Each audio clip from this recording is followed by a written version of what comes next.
Në këtë video do të flasim pak për cirozën e mëlçisë. Ciroza e mëlçisë është një sëmundje kronike e cila karakterizohet me prishje të arkitekturës së mëlçisë, me përhapje të noduseve si dhe me fibrozë. E pikërisht ky indi fibrotik i zaventson hepatocitet e dëmtuara si dhe hepatocitet e vdekura. Zakonisht ciroza konsiderohet një sëmundje irreversibile, sidomos në stadet e saj të avancuara, mirë po nëse zihet do të thotë në stadet e hershme me trajtim specifik mund të përmirësohet dhe mund të jetë reversibile.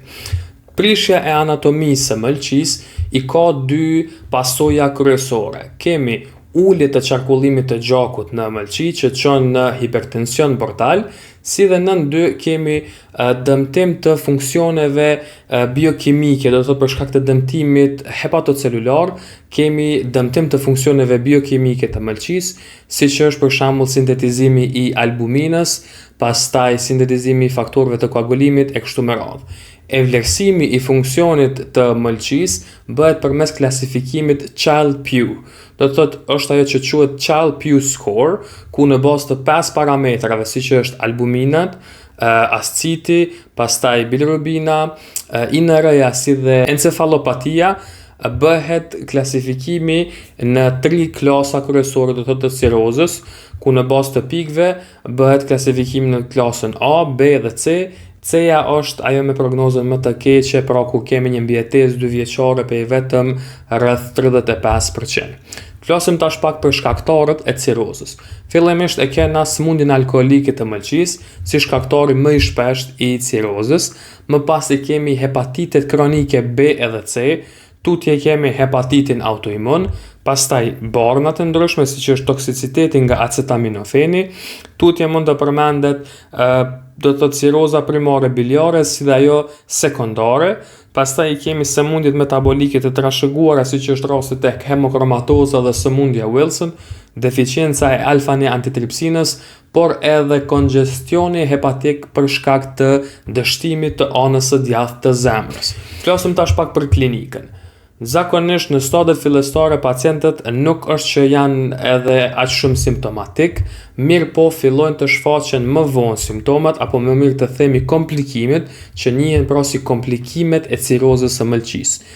Prej të cilave më me rëndësi janë hipertensioni portal, i cili manifestohet me ascit, me edem periferike, si dhe me splenomegali, por edhe me variqe dhe gjakderdhe që mund të shkaktohen prej tyre.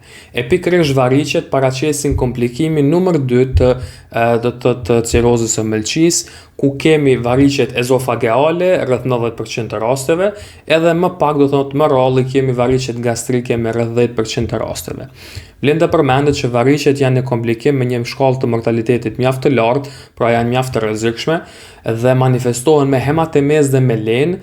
Trajtimi i tyre zakonisht bëhet me beta bllokator si terapi kështu afatgjatë, ndërsa trajtimi i gjakderdheve që shkaktohen prej tyre zakonisht bëhet me ligatura, me skleroterapi endoskopike, por edhe me agent intravenöz siç është okteotidi dhe vazopresina që shkaktojnë pra vazokonstrikcion për të ndalë gjakderdhet. Në kuadër të variqeve vlen të përmenden edhe hemoroidet rektale, si dhe fenomeni interesant që emërtohet kaput meduze, ku kemi një distentim të venave abdominale si pasojë e komplikimeve të cirozës. Te komplikimet vlen të përmendet edhe komplikimi numër 3, që është asciti dhe definohet si një grumbullim i langut në hapësirën e peritoneumit si pasojë e 2 arsyeve: hipertensionit portal, do të thotë rritje të shtypjes hidrostatike, si dhe hipoalbuminemisë, pra ulje të shtypjes onkotike.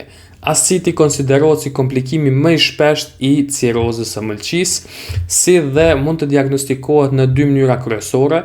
Mund të bëhet do të thotë diagnostikimi me ultratingull, pra me ultrazë, ku edhe aq pak sa 30 ml lëng mund të detektohen, por ashtu mund të bëhet edhe paracenteza diagnostike për me determinu a kemi të bëjmë me ascit të shkaktuar nga hipertensioni portal apo nga ndonjë shkaktar tjetër. Kurimet tek trajtimi i ascitit zakonisht bëhet me diuretik si dhe me dietë me restrikcion të kriprave, por me raste mund të bëhet edhe paracenteza terapeutike.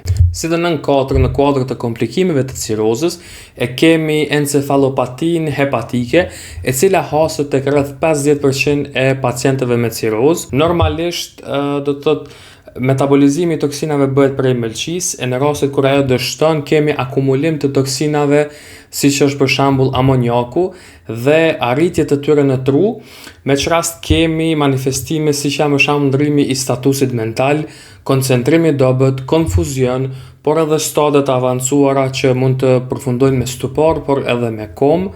Pastaj manifestim tjetër i encefalopatisë hepatike është asterixis, apo ajo që emërtohet flapping tremor. Tutje e kemi fetor hepaticum, që është era e gojës si dheu i lagsht. Trajtimi i encefalopatisë hepatike bëhet me laktulozë si dhe me rifaksimin, por edhe me limitim të proteinave në dietë. Tek komplikimet e cirozës, nën 5 po e përmendim edhe peritonitin spontan bakterior. Pastaj mund të kemi raste të hiperestrenizmit apo estrogenit të lartë, që manifestohet me do thot eritemën palmare, me angiomat në formë rimangore, por edhe me atrofi testikulare si dhe me ginekomasti. Mund të kemi edhe koagulopatit si komplikim të cirozës, pra kemi zgjatje të kohës të protrombinës edhe të tromboplastinës, pra PT-s dhe PTT-s, si dhe mund të kemi karcinomën hepatocelulare në 10 deri në 25% të rasteve si komplikim të cirozës së mëlçisë. Flasim tash pak shkurt për pjesën e trajtimit të cirozës së mëlçisë. Zakonisht bëhet abstinenca prej alkoolit, ndonjëherë prej acetaminofenit, si dhe trajtimi me interferone në rastet e hepatitit B dhe C.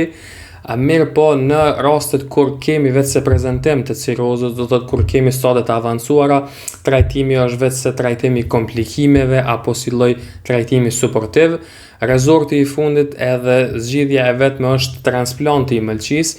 Megjithatë, pacientët duhet të jenë abstinent ndaj alkoolit për të paktën 6 muaj që të kualifikohen si kandidat për pranim të transplantit të mëlçisë.